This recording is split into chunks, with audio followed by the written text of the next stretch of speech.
अब्बा के जाने के बाद माँ ने अपना जिस्म बेचना शुरू कर दिया। जब बेटी उन्हें रोकती तो माँ कहती कि वो यह सब उसके अच्छे भविष्य के लिए कर रही हैं। बेटी को अपनी माँ से नफरत होने लगी और वो हर दिन उनकी मौत की दुआ करती। एक दिन एक हादसे में माँ का इंतकाल हो गया। बेटी ने सोचा कि उस बदचलन औरत को बिना जनाजे की नमाज पढ़े कचरे के ढेर में दफनाएगी, लेकिन तभी एक करिश्मा हुआ जिसने उसे हैरान कर दिया। माँ की मैयत से एक तेज खुशबू आने लगी और तभी अचानक कुछ आर्मी के लोग घर में दाखिल हुए और माँ की मैयत को सैल्यूट किया।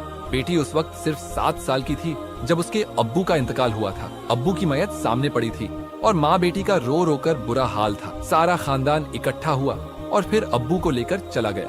अब्बा के मरने के बाद सब कुछ बदल गया। जो चाचा हमेशा प्यार करते थे अब उन्हें देखकर रास्ता बदल लेते थे। जब किसी ने मदद नहीं की तो अम्मी ने एक फैक्ट्री में काम करना शुरू कर दिया। वह सुबह जाती और रात को वापस आती, इतनी थकी हुई कि उन्हें होश तक नहीं रहता था। जीवन में उन्होंने कभी इतना कठिन काम नहीं किया था। चाची मिलने आती तो अम्मी को हौसला देने की बजाय ताने मारती कि बुरे वक्त के लिए कुछ बनाया क्यों नहीं। अम्मी दिन ब दिन कमजोर होती जा रही थी। एक दिन चाची चाचा से कह रही थी, पहले यह औरत अपने शौहर को खा गई, अब पता नहीं सारा दिन कहाँ गायब रहती है। चाचा ने कहा, हमें क्या लेना देना, वो जो चाहे करें, हमारा कोई मतलब नहीं है। अम्मी को बस यही फिक्र थी कि बेटी पढ़ लिख कर अपने पैरों पर खड़ी हो जाए, लेकिन चाची के तानों ने उनका जीना हराम कर दिया था। चाची कहती, अगर हम ना होते तो तुम सड़कों पर भीख मांगती, और अम्मी को तो उन्होंने बदचलन कहना शुरू कर दिया था। बेटी हमेशा चुप रहती क्योंकि माँ ने उससे कहा था कि वह कोई जवाब ना दे। अब बेटी 10वीं क्लास में थी, लेकिन कुछ दिनों बाद उसे कुछ बदलाव महसूस हुआ। माँ जो सुबह से शाम तक काम करके बेटी की पढ़ाई और खाने पीने का खर्च मुश्किल से चला पाती थी, अब उनके पास बहुत पैसा आने लगा था। वह नए कपड़े, नए जूते और हल्का मेकअप करके जवान लड़की की तरह तैयार होने लगी। वो काम पर सिर्फ कुछ घंटों के लिए जाती और फिर वापस आकर सारा दिन घर में खुद को संवारने में लगी रहती। जब बेटी पूछती तो माँ कहती कि ये नए कपड़े और जूते फैक्ट्री की मालकिन ने दिए हैं। एक दिन जब बेटी स्कूल से वापस आई तो घर में एक अमीर और मॉडर्न औरत बैठी थी जिसने बेहुदा लिबास पहना हुआ था। माँ उसके साथ हंसकर बातें कर रही थी। माँ ने कहा, यह बेगम साहिबा है नादिया, इनसे दुआ सलाम कर लो। माँ ने कभी किसी को इस नाम से नहीं बुलाया था। उस औरत ने बेटी को देखकर कहा, यही है तुम्हारी बेटी, बड़ी मासूम लगती है। बेटी ने दुआ सलाम करके अंदर चली गई। दरवाजा बंद करते हुए उसने सुना, काम की बात कर लेती हूँ, जैसा तय हुआ था वक्त पर आ जाया करो। काम की बात? कैसा काम? बेटी की उलझन गहरी होती जा रही थी। एक और शाम को अम्मी ने हाथ में मेहंदी लगा रखी थी। जब बेटी ने सवाल किया तो बोली, फैक्ट्री में किसी की शादी है, बस यूं ही लगा ली। उनके चेहरे पर एक अलग सी चमक थी। पहली बार बेटी को लगा कि माँ खुद को देखने लगी है, जैसे कोई नई जिंदगी शुरू हो रही हो। एक छुट्टी वाले दिन अम्मी ने कहा, बेटा तुम जरा मोहल्ले से दही ले आओ, मैं नहा रही हूँ। जब बेटी वापस आई तो माँ आईने के सामने खड़ी लिपस्टिक लगा रही थी। उनके बाल खुले थे और चेहरा मेकअप से चमक रहा था। अम्मी कहाँ जा रही हैं? बेटी ने पूछा। बस एक सहेली की बेटी का फंक्शन है। फंक्शन? मेरी माँ और फंक्शन? ऐसा पहले कभी नहीं हुआ था। फिर एक दिन फैक्ट्री की एक औरत गली से गुजरी। उसने बेटी को देखा और पूछा, माँ कैसी हैं? अब तो फैक्ट्री भी कम ही आती है ना? बेटी ने कहा, जी ठीक है। औरत ने कहा, क्या अच्छा लगता है, अब कोई और काम शुरू कर लिया होगा। फैक्ट्री का माहौल उन जैसा कहाँ? बेटी ने कुछ नहीं कहा, लेकिन अब उसके दिमाग में हर चीज एक अलग रूप लेने लगी थी। चाची ने भी एक दिन कह दिया, तुम्हारी माँ को तो अब हमसे बात करने की भी फुर्सत नहीं। जेवर, कपड़े, सब कुछ अल्लाह खैर करे। बेटी अंदर ही अंदर परेशान थी। क्या अम्मी उससे कुछ छुपा रही हैं, या वाकई उनकी जिंदगी में कोई नया मोड़ आ गया है? माँ की आदतों में धीरे धीरे वो सब बदलाव आ रहे थे जो पहले कभी नहीं देखे थे। महंगे दुपट्टे, सिल्की कपड़े, खुशबू और कभी कभार देर से आना। एक दिन माँ ने कहा, नादिया तुम अब बड़ी हो गई हो, कुछ बातें बड़ी उम्र में ही समझ आती हैं, बस मुझ पर भरोसा रखो। बेटी ने जवाब दिया, अम्मी मैं भरोसा करती हूँ, बस डर लगता है आप कहीं खो ना जाए। माँ ने उसकी पेशानी चूमी और कहा, मैं कहीं नहीं जा रही, हमेशा तुम्हारे साथ हूँ। लेकिन बेटी जानती थी कि वो अब सिर्फ उसके साथ नहीं, किसी और के साथ भी जुड़ी हुई है। कोई राज, कोई व्यस्तता जो वो बता नहीं रही थी। उस दिन स्कूल से वापस आई तो गली के कोने पर हमेशा से ज्यादा शोर था। जैसे ही घर के दरवाजे पर पहुंची, समझती क्या है अपने आप को, यह शरीफों का मोहल्ला है। चाची की चीख थी। दरवाजा खुला तो सामने आंगन में चाची और माँ आमने सामने खड़ी थी। चाची की आंखें अंगारों की तरह जल रही थी और माँ के चेहरे पर हमेशा वाली खामोशी नहीं थी, बल्कि एक अजीब सा संयम था। मैंने क्या किया है? तुम्हें क्या मसला है मुझसे? माँ ने दबे लहजे में कहा। चाची फौरन पलटी। मसला? मसला ये है कि तुम अब मोहल्ले में बातें बनवाने लगी हो। एक फैक्ट्री में काम करने वाली औरत के पास इतना पैसा कहाँ से आता है? नए कपड़े, मेकअप, वो औरतें जो तुमसे मिलने आती हैं, ये सब क्या है? माँ ने अपनी चादर संभाली। मेरा जीना हराम कर दिया है तुमने। मैं तुम्हारे सहारे नहीं जी रही, अपने बल पर खड़ी हूँ। चाची की आवाज और बुलंद हो गई। अपने बल पर? कौन सा बल? जिस रास्ते पर चल रही हो ना, वो ना इज्जत का है ना गैरत का। बेटी कुछ लम्हों तक शांत रही, फिर पास जाकर बोली, चाची क्या हो रहा है? चाची ने बेटी की तरफ इशारा करके कहा, नादिया तुम जवान हो गई हो, आंखें खोलो। तुम्हारी माँ अब वो नहीं रही जो तुम समझती हो। मोहल्ले की औरतें बातें करती हैं, तुम्हारी माँ गंदी जगहों पर जाती है और यह सब चीजें वहाँ से आती हैं। माँ ने बेटी के सामने हाथ जोड़े। बस करो, नादिया के सामने मत बोलो। चाची पीछे हटी। मैं अब चुप नहीं रहूंगी। तुम्हें लगता है यह मोहल्ला अंधा है?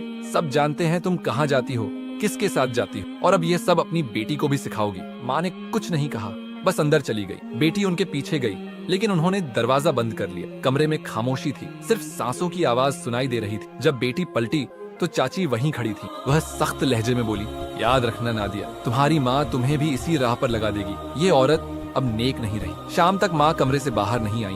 बेटी ने कई बार दरवाजा खटखटाया, जवाब ना मिला। अगली सुबह जब स्कूल जाने लगी तो माँ ने बिना उसकी तरफ देखे बस इतना कहा, बेटा किसी की बातों पर कान मत धरो, मैं तुम्हारी माँ हूँ और हमेशा रहूंगी। बेटी कुछ कह न सकी। दिल में सवाल थे मगर अल्फाज नहीं। कई दिन ऐसे ही गुजर गए। मोहल्ले की औरतें अब उसे देखकर फुसफुसाती, कभी हंसती, कभी तरस भरी नजरों से देखती। एक दिन स्कूल से आते हुए रानी आंटी ने उसे बुलाया, नादिया बेटा तुम्हें कुछ कहना था। तुम्हारी अम्मी अच्छी औरत है, लेकिन दुनिया अच्छी नहीं है। उस रास्ते से बचो, वरना बहुत कुछ खो दोगी। बेटी ने नजरें झुका ली। आंटी मुझे कुछ समझ नहीं आता। उन्होंने धीरे से कहा, कभी माँ का पीछा कर लेना, तुम्हें खुद पता चल जाएगा। वह रात बेटी को नींद नहीं आई। माँ आकर उसके पास बैठी। तुम परेशान हो? बेटी ने सर हिलाया। लोग बहुत कुछ कह रहे हैं अम्मी। माँ ने उसकी पेशानी चूमी। लोगों का काम है कहना, तुम बस अपने दिल की सुनो। लेकिन बेटी का दिल अब शोर मचाने लगा था। जो सवाल कभी दबे हुए थे अब चीखने लगे थे। चाची का इल्जाम, मोहल्ले की बातें और माँ की खामोशी, सब कुछ उलझता जा रहा था। एक शाम चाची ने उसे बुलाया। माँ किसी काम से बाहर गई हुई थी। जब बेटी रसोई में रोटियां पका रही थी तो चाची ने कहा, नादिया जरा मेरे साथ आओ, कुछ बात करनी है।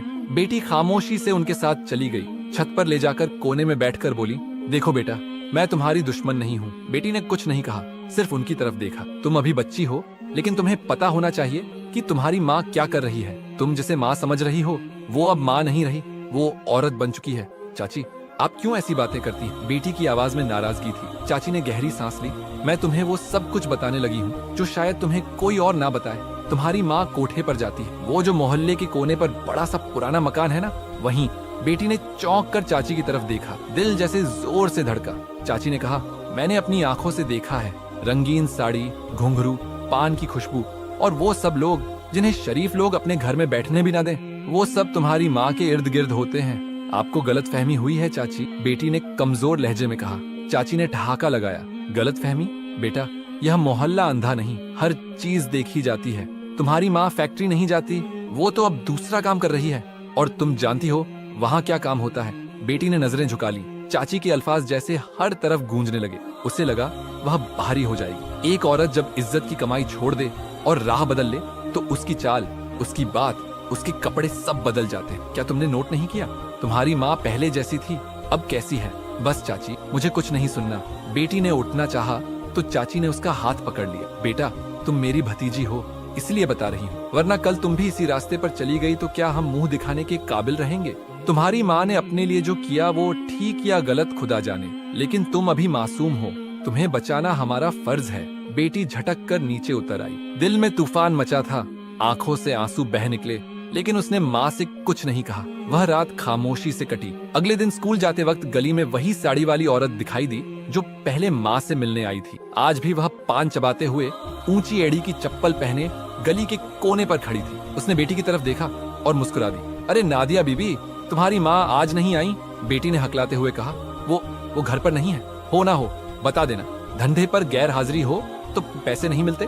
वह औरत पलट गई। बेटी का दिल बैठ गया। चाची की बातें, अब ये औरत, सब एक जैसे इशारे दे रहे थे मगर दिमाग मानने को तैयार नहीं। घर आकर माँ को देखा तो वह सब्जी काट रही थी। बेटी उनके पास जाकर बैठ गई। अम्मी वो औरत कौन थी जो अक्सर आपसे मिलने आती है? कौन? माँ ने बेनियाजी से पूछा। जो साड़ी में होती है, जिसके हाथ में हर वक्त पान होता है। माँ ने रुककर बेटी की तरफ देखा। बस एक जानने वाली है, कुछ काम होता है, आ जाती है। काम? कैसा काम अम्मी? माँ ने सर झुका लिया। बहुत सी बातें तुम्हारे समझने की नहीं है अभी। बेटी खामोश हो गई। कुछ भी साफ नहीं था, लेकिन गहराई में जैसे कुछ काला पानी बह रहा था। हर चीज टूटती जा रही थी। उसी शाम चाची ने फिर बात छेड़ दी। देख लेना बेटा, अब भी यकीन नहीं आया? वो औरत खुद आकर बता गई कि तुम्हारी माँ धंधे पर नहीं आई। यह क्या है? यह वही जगह है जिसे तुम अब तक नजरअंदाज करती आई हो। शायद कोई गलतफहमी हो चाची, शायद अम्मी किसी और मकसद से जाती हो। और मकसद? उन जगहों पर सिर्फ एक ही मकसद से औरतें जाती हैं। तुम जैसी मासूम लड़कियां ही बाद में पछताती हैं। बेटी ने मुंह छुपा लिया। माँ के बारे में कुछ भी यकीन से नहीं कहा जा सकता था, लेकिन दिल अब भी लड़ रहा था। दिल अब भी माँ के हक में फैसला करना चाहता था। एक दिन स्कूल से आकर बेटी किताबें रख रही थी कि दरवाजे पर जोर से दस्तक हुई। गली में आम सा शोर था, लेकिन उस दस्तक में एक अजनबियत थी। माँ घर पर नहीं थी। बेटी ने दरवाजा खोला तो सामने वही औरत खड़ी थी जो कभी कभार माँ से मिलने आया कर। आज उसकी हालत अलग थी। साड़ी गुलाबी रंग की, बाल गंदले और पाँव में घुंघरू बंधे हुए थे जो चलते वक्त छनक की आवाज दे रहे थे। हाथ में पान की डिबिया थी, होंठ सुर्ख और आंखों में कटाक्ष था। उसने बेटी को ऊपर से नीचे तक देखा और फिर माथे पर बल डालकर बोली, तुम्हारी माँ कहाँ है? बेटी ने धीरे से कहा, वो घर पर नहीं है। औरत ने तंज भरी हंसी हंसी। आज फिर गैर हाजिर। यह तो काम का तरीका नहीं। जिसे वक्त पर ना आना हो उसे मैं एक कौड़ी नहीं देती। बेटी खामोश खड़ी रही। उसके पास उसके सवाल का कोई जवाब नहीं था। वो बिना रुके बोलती गई, कह देना उससे, तमन्ना बाई कह गई है, आज के बाद छोटा मोटा काम तभी मिलेगा जब वक्त पर पहुंचेगी। और हाँ, ये कोई भलाई का इदारा नहीं। जिस दिन आई नहीं उस दिन पैसे भी गए। बेटी के दिल में कुछ कुचला। वह दरवाजा बंद करने लगी तो उसने एक नजर और डाली। बेटी है, मासूम लगती, खुदा करे माँ के कदमों पर ना जाए। दरवाजा बंद हुआ तो वह देर तक स्थिर खड़ी रही। आंगन में धूप का एक टुकड़ा पड़ा था और उसकी आंखों के सामने धुंध छा गई थी। वो औरत, उसकी बातें, चाची की आवाजें, सब एक साथ घूमने लगे। कुछ लंबे बाद वह अंदर आकर कुर्सी पर बैठ गई। रसोई में सालन की खुशबू आ रही थी जो माँ ने सुबह जल्दी में बनाया था, मगर उसका दिल ना खाने को जा रहा था ना किसी से बात करने को। माँ शाम को वापस आई। उनकी चाल में हल्की सी थकान थी, मगर चेहरे पर जैसे कुछ कहने से परहेज हो। नादिया, कुछ खाया? उन्होंने पूछा। बेटी ने मना में सर हिला दिया। क्या हुआ? तबीयत तो ठीक है? अम्मी, एक औरत आई थी, तमन्ना बाई। माँ के चेहरे पर जैसे कुछ पल को जम गया हो। वह अपने दुपट्टे को ठीक करते हुए बोली, क्या कहा उसने? कहा आप धंधे पर नहीं आई, इसलिए वह एक कौड़ी नहीं देगी। माँ कुछ लंबे खामोश रहीं, फिर धीरे से बोली, वो औरत वैसी ही है, बात करने का सलीका नहीं, तुम दिल पर ना लो। बेटी ने उनकी आंखों में झांकने की कोशिश, मगर वो नजरें चुराने लगी। अम्मी, आप कहाँ जाती? वो धंधा क्या होता है? माँ ने फौरन बेटी के कंधे पर हाथ रखा। यह तुम्हारे जानने की बातें नहीं है बेटा, तुम पढ़ाई पर ध्यान दो। लेकिन अब बात सिर्फ पढ़ाई तक नहीं रही थी। यह बात बेटी की इज्जत, उसके विश्वास और उसके सवालों तक पहुंच चुकी थी। अगली सुबह जब माँ रसोई में नाश्ता बना रही थी, बेटी चुपके से दरवाजे के पीछे खड़ी रही। वह फोन पर बात कर रही थी। हाँ, वक्त पर पहुंचूंगी। नहीं, नादिया को अभी कुछ नहीं पता, बस तमन्ना को समझाओ बच्चे के सामने वो बात ना करे। बेटी के पैरों तले से जमीन निकल गई। दिल में जो थोड़ी बहुत जगह माँ के बचाव के लिए बाकी थी वो भी हिलने लगी। उस दिन बेटी ने चाची से कुछ नहीं सुना, लेकिन उनके तेवर जैसे जीत की खुशी में बदले हुए थे। वो उसे देखकर बोली, अब तो खुद भी सुन लिया होगा, और कितना अंधी बनी रहेगी। बेटी ने जवाब देने की कोशिश की, चाची शायद कोई और बात हो। चाची हंसी, बात तो वही है जो हर कोठे वाले के इर्द गिर्द घूमती है। अब तुम्हारी माँ भी वैसी ही है। दिन गुजरते जा रहे थे। माँ के रूटीन में कुछ ज्यादा बदलाव नहीं था, लेकिन हर दिन कुछ ना कुछ इशारा दे रहा था। कभी नए कपड़ों की थैली, कभी किसी अमीर औरत का फोन, कभी कुछ रकम जो फैक्ट्री की तनख्वाह से कहीं ज्यादा लगती। वह उस रात खिड़की से बाहर देखती रही जहाँ सड़क पर लाइट की पीली रोशनी गिरती थी। उसकी माँ कमरे में सोती रही और उसके जहन में सवालों की चीखें बढ़ती गईं। जो कुछ तमन्ना बाई ने कहा वो सिर्फ अल्फाज नहीं थे, वो उसकी दुनिया को चीर देने वाले तीर थे। और अब वह खुद उस गहरे धुंध में जा चुकी थी जहां सच्चाई के साए भी धोखा देने लगे थे। 2 दिन तक बेटी ने माँ से ज्यादा बात नहीं की, ना कुछ पूछा, ना उनकी तरफ ज्यादा देखा। वह जानना तो सब कुछ चाहती थी, लेकिन डर भी लगता था कि अगर जो सच वह सुनना नहीं चाहती वही निकल आया तो क्या होगा।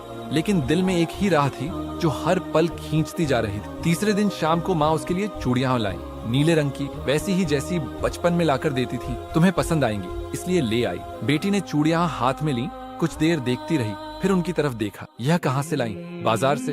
बाजार तो सब कुछ बेच देता है, क्या आप भी खुद को बेच देती हैं? माँ का चेहरा एकदम सफेद पड़ गया। चूड़ियां उनके हाथ से गिर गईं। वो कुछ बोलना चाहती थी, लेकिन लफ्ज कहीं गुम हो गए थे। माँ, आप कहाँ जाती हैं? वो औरत कहती है आप धंधे पर जाती हैं। चाची कहती हैं अब कोठे पर जाती है। मैं खुद हर रोज कुछ ना कुछ देखती हूँ, आखिर सच क्या है। माँ ने दीवार का सहारा लिया, जैसे खड़े रहने की ताकत ना बची हो। वो सर झुकाए खड़ी थी। खामोश क्यों है, जवाब क्यों नहीं देती, क्या सब सच है?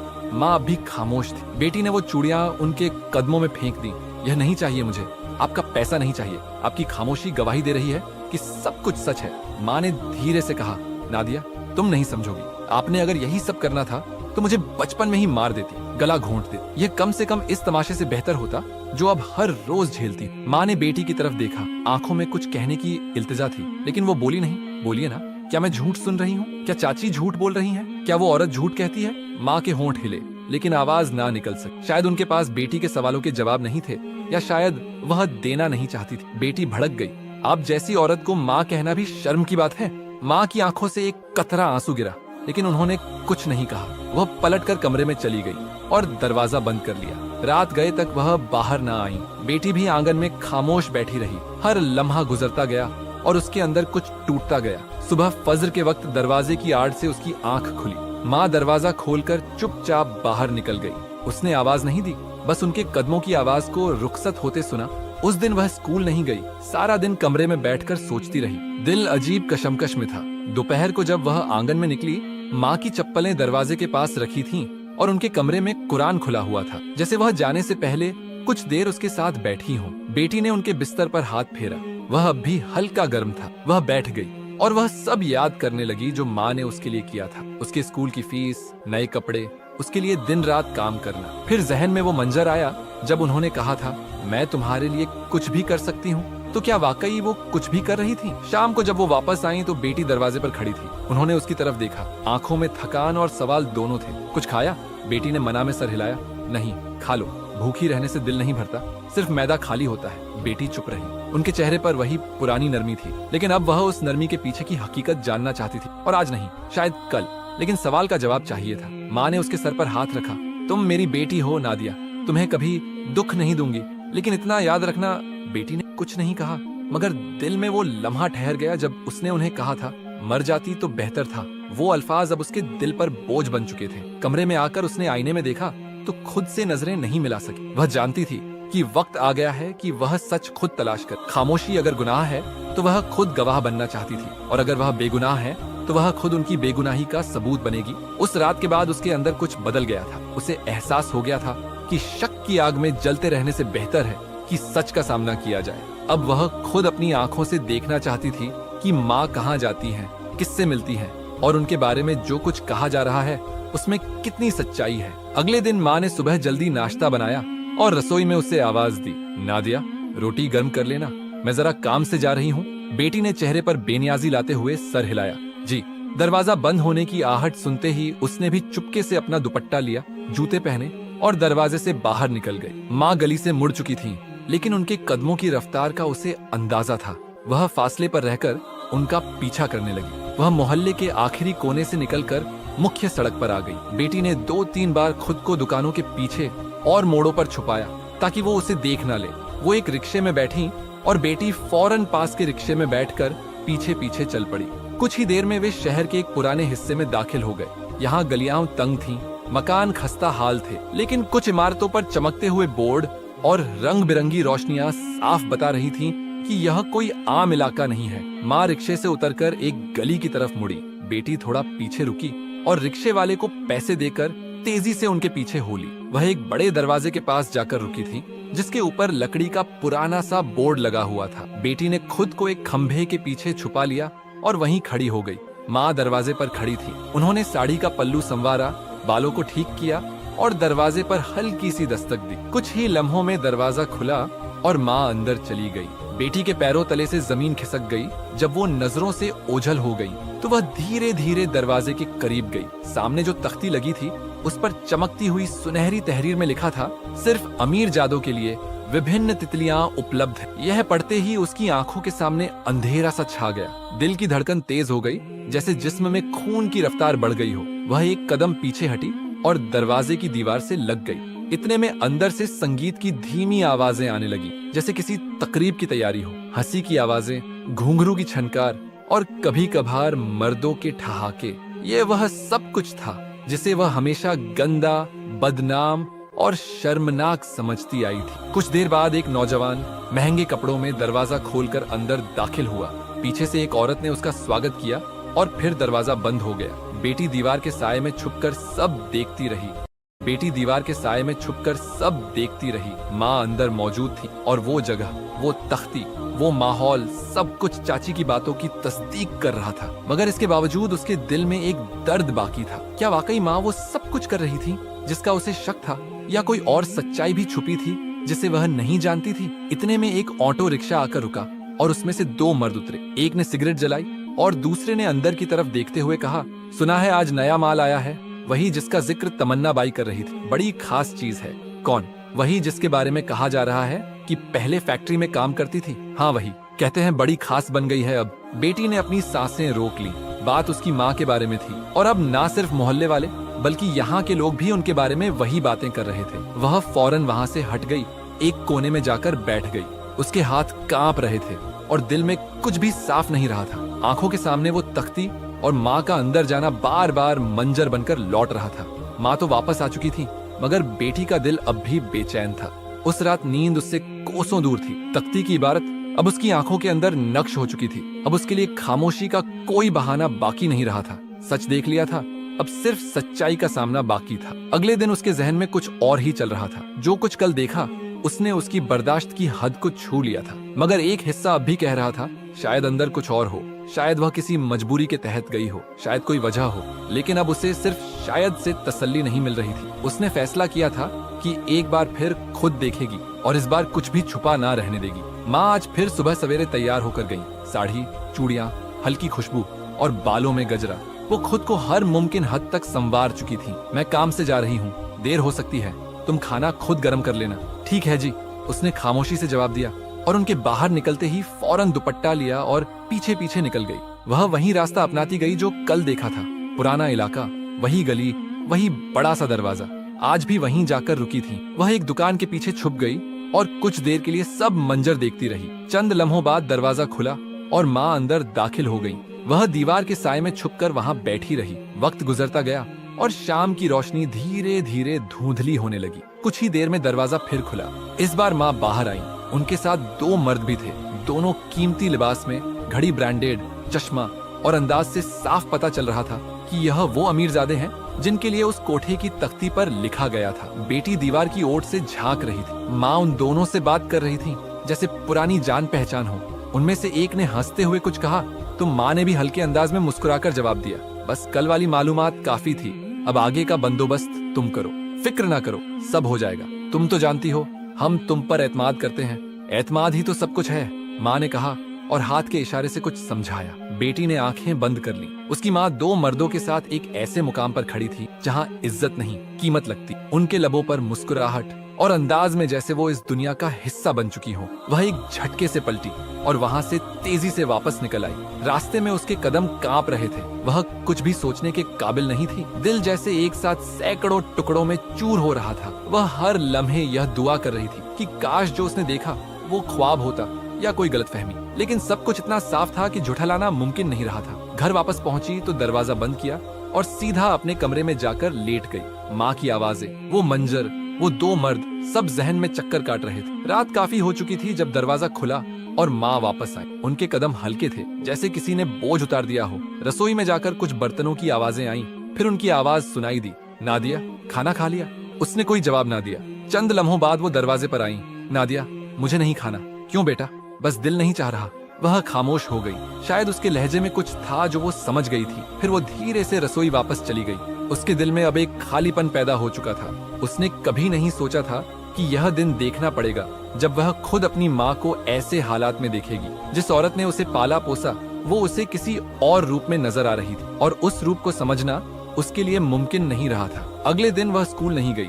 ना दिल था ना हौसला। आंगन में धूप बिछी हुई थी और वह ठंडी जमीन पर बैठी अपने जहन में बार बार वही मंजर दोहरा रही। माँ का कोठे के सामने होना, दो अमीरजादों के साथ खड़े होकर बातें करना, सब कुछ जैसे उसके विश्वास पर आखिरी चोट लगा चुका था। माँ रसोई में चुपचाप नाश्ता बना रही थी। कभी कभी बर्तनों की आवाज आती, लेकिन घर में एक बेनाम सा सन्नाटा छाया हुआ था। उसने उनकी तरफ देखे बिना कहा, आज आपकी दी हुई चीजों में से कुछ भी नहीं खाऊंगी। वह चौंकी, कुछ देर के लिए हाथ रोक दी, फिर धीरे से बोली, नादिया कुछ तो खा लो, भूखी मत रहो। मुझे आपकी कमाई की कोई चीज नहीं चाहिए, ना खाना, ना कपड़े, ना वो स्कूल की फीस जिसे ना जाने अब कहां से लाई। माँ ने कुछ नहीं कहा, बस बर्तनों की आवाज दोबारा शुरू हो गई। बेटी ने कुर्सी पीछे की और गुस्से से उठ खड़ी हुई। आपने जो करना था कर लिया, अब मेरे लिए बस इतना करें कि मेरे करीब ना आए। वह उसकी तरफ पलटी, आंखों में नमी थी लेकिन जुबान पर खामोशी। मैं तुम्हारी माँ हूँ नादिया। माँ वो होती है जो अपनी औलाद को इज्जत देती है, शर्मिंदगी नहीं। मुझे नहीं चाहिए ऐसी माँ जो दूसरों के कदमों में बैठती। वो एक कदम आगे बढ़ी लेकिन बेटी पीछे हट गई। बस अब मुझे आपसे कुछ नहीं सुनना, आपने मेरी जिंदगी बर्बाद कर दी है। माँ की पलकों पर आंसू लहराने लगे मगर उन्होंने चेहरा मोड़ लिया। शायद वो जान गई थी अब कुछ कहना बेकार है। दोपहर को बेटी ने अपने कपड़े किताबें समेटकर एक थैले में रख ली। चाची के कमरे के बाहर जाकर कहा, मैं आपके साथ रहना चाहती हूँ, अगर आप इजाजत दें। चाची ने ताज्जुब से देखा, क्यों? माँ से मेरा कोई ताल्लुक नहीं रहा। चाची खामोशी से अंदर गई, फिर पलट कर आई। ठीक है, मेरे कमरे में जगह है, लेकिन याद रखना मैं तुम्हारी माँ नहीं हूँ। बेटी ने सर हिला दिया। शाम तक माँ ने कुछ नहीं पूछा, ना रोका, ना ही पास आई। उन्होंने बस एक नजर डाली जैसे सब कुछ जानती हो और कमरे में वापस चली गई। अगली सुबह बेटी ने स्कूल का यूनिफॉर्म खुद धोया, नाश्ता खुद बनाया और दरवाजे से निकलते वक्त पीछे मुड़कर भी नहीं देखा। चाची के साथ रहना आसान नहीं था मगर अब उसके पास कोई और रास्ता नहीं बचा था। मोहल्ले में लोग अब भी खुसर पुसर करते लेकिन अब बेटी उन्हें नजरअंदाज करना सीख चुकी थी। माँ दिन भर खामोश रहती, उनकी आंखों में एक थकान रहने लगी थी लेकिन वह अब उसके लिए अजनबी हो चुकी थी। जब कभी आंगन में सामना होता वो उसे रोकने की कोशिश करती, बेटा थोड़ा वक्त दो, सब समझ आ जाएगा। अब कुछ नहीं समझना मुझे, अपनी माँ खो चुकी हूँ और जो आप हैं उनका मुझसे ताल्लुक नहीं। एक रात बेटी देर से घर आई थी, वह आंगन में बैठी थी। माँ ने पूछा, खाना खाया? क्या आपका ख्याल है मैं आपकी कमाई से खाऊंगी? यह सब तुम्हारे लिए ही तो कर रही हूँ नादिया। उनकी आवाज भारी हो गई। अगर मेरे लिए यह सब कुछ किया तो फिर तो आपको बहुत पहले ही मुझे मार देना चाहिए था। माँ की आंखों से एक कतरा गिरा और जमीन पर टपक गया। उन्होंने कुछ और कहना चाहा, फिर चुप हो गई। चाची ने दूसरे दिन तंज भरे अंदाज में कहा, आखिरकार तुम्हें अकल आ गई। हम कब से कह रहे थे तुम्हारी माँ वो नहीं जो नजर आती है। बेटी ने कुछ नहीं कहा। अब ना किसी की हिमायत चाहिए थी ना सफाई। वह अपनी माँ से हर ताल्लुक काट चुकी थी। एक दिन माँ ने खामोशी से उसका यूनिफॉर्म धोकर आंगन में सुखा दिया। उसने उसे वापस ले जाकर उनके दरवाजे के बाहर रख दिया। साथ एक कागज पर लिखा, मेहरबानी करके मेरे कपड़े ना छू। पढ़ने के बाद माँ ने वो कागज मोड़कर अपनी जेब में रखा और दरवाजा बंद कर लिया। उस रात बारिश हुई, कमरे की छत से पानी टपक रहा था। बेटी जागी और देखा माँ छत पर छड़ी हुई थी, चादर में भीगी हुई, बस एक सुराख बंद कर रही थी। वह उसे भीगने से बचा रही थी। वह चुपचाप खिड़की से उन्हें देखती रही मगर दरवाजा नहीं खोला। उसके दिल में तूफान था लेकिन जुबान खामोश थी। वह कुछ कहना चाहती थी मगर उसके अल्फाज पहले ही दरार डाल चुके थे। अब उनके बीच सिर्फ खामोशी बाकी रह गई थी और उस खामोशी में माँ की आंखों के आंसू और बेटी का टूटा हुआ रिश्ता दोनों बह रहे थे। माँ के साथ रिश्ता तो बेटी ने पहले ही तोड़ दिया था लेकिन वह घर में मौजूद थी, अपने कमरे में चुपचाप। रोज सुबह जाती, शाम को वापस आती और खामोशी से दीवारों से बातें करती। जब बेटी आंगन से गुजरते हुए उनकी झलक देखती तो नजरें फेर लेती। वह भी शायद अब समझ गई थी कि उसके दिल में उनके लिए कोई जगह बाकी नहीं रही। फिर एक दिन वह हमेशा की तरह सुबह जल्दी निकली लेकिन रात गए तक वापस न आई। पहले तो बेटी को कोई फर्क नहीं पड़ा। चाची ने कहा, आवारा लोगों के लिए रात दिन का क्या फर्क, चली गई होगी कहीं किसी और के घर। बेटी ने सर हिलाया जैसे उनकी गैर मौजूदगी उसके लिए ना अहम थी ना गैर मामूली। अगला दिन भी गुजर गया, वो नहीं आई। चाची ने एक बार फिर कहा, अगर 2 दिन में ना आई तो पुलिस में रिपोर्ट कर देनी चाहिए। बेटी ने जवाब दिया, जिसकी जिंदगी का पता ना हो उसकी गुमशुदगी का क्या पता चलेगा। तीसरा दिन आया, ना फोन ना कोई पैगाम, ना ही मोहल्ले की किसी औरत ने उन्हें कहीं देखा। चाची ने कुछ गली के लड़कों को भेजा कि पता करे, शायद वही पुराना कोठा हो या वो औरत जिसका नाम तमन्ना बाई है, वहाँ कुछ सुराग हो। चौथे दिन सुबह के वक्त दरवाजे पर दस्तक हुई। बेटी ने दरवाजा खोला तो सामने 2 अजनबी खड़े थे। एक के हाथ में फाइल थी, दूसरे ने पुलिस का बैज पहना हुआ था। आपका नाम नादिया है? जी। आपकी वालिदा का नाम शगुफ्ता? उन्होंने एक नजर एक दूसरे को देखा, फिर धीरे से कहा, हमें अफसोस है कि आपकी वालिदा एक हादसे में जान से चली गई है। बेटी के अंदर कुछ भी हरकत ना कर सकी। जैसी खबर ना दिल को छुई ना जहन को। वह दरवाजे से हटकर एक तरफ हो गई। चाची करीब आ गई। क्या हुआ? पुलिस वाले ने जवाब दिया, रात शहर के पुराने इलाके में एक इमारत में धमाका हुआ, आपकी वालिदा वहीं मौजूद थी। चाची ने फौरन कहा, तो वह किसी धंधे में ही मरी है, हमें पहले ही शक था।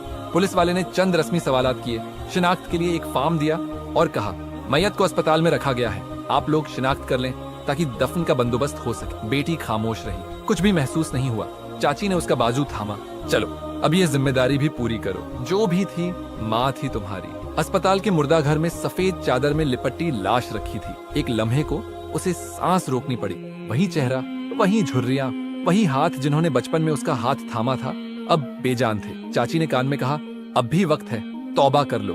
बेटी ने कोई जवाब नहीं दिया। अंदर कुछ नहीं हिल रहा था, जैसे दिल और दिमाग दोनों बंद हो चुके हों। माँ की मैयत आंगन में रखी थी, सफेद कफन में लिपटा वजूद बिल्कुल खामोश। लेकिन इस खामोशी में अजीब सी गहराई थी, जैसे कोई लंबी जंग जीतकर वापस आया हो। मोहल्ले की औरतें इर्द गिर्द बैठी थीं, कुछ अफसोस कर रही थीं, लेकिन कुछ बस देख रही थीं। लेकिन जो सबसे हैरान करने वाली बात थी वो खुशबू थी, एक हल्की मगर खास खुशबू। ऐसी खुशबू जो आम इत्र से अलग थी, ना ज्यादा तेज ना मामूली, बस एक अजीब सा एहसास लिए हुए जो दूर तक फैल रही थी। राबिया खालन ने फुसफुसाया, मैंने तो ऐसी खुशबू कभी किसी के जनाजे से नहीं सूंघी। मिसेस नईमा, जो हमेशा बात बात पर ताने मारती थीं, आज खामोश थी। उन्होंने धीरे से कहा, पता नहीं हमने इस औरत के बारे में क्या कुछ नहीं कहा, लेकिन आज तो रब खुद गवाही दे रहा है। चाची का चेहरा पीला पड़ चुका था। वह बार बार बेटी की तरफ देख रही थी, जैसे पूछना चाहती हो कि यह सब क्या हो रहा है। बेटी ने नजरें नीची रखी, क्योंकि उसके पास भी कोई जवाब नहीं था। दोपहर तक आंगन में और लोग जमा हो गए,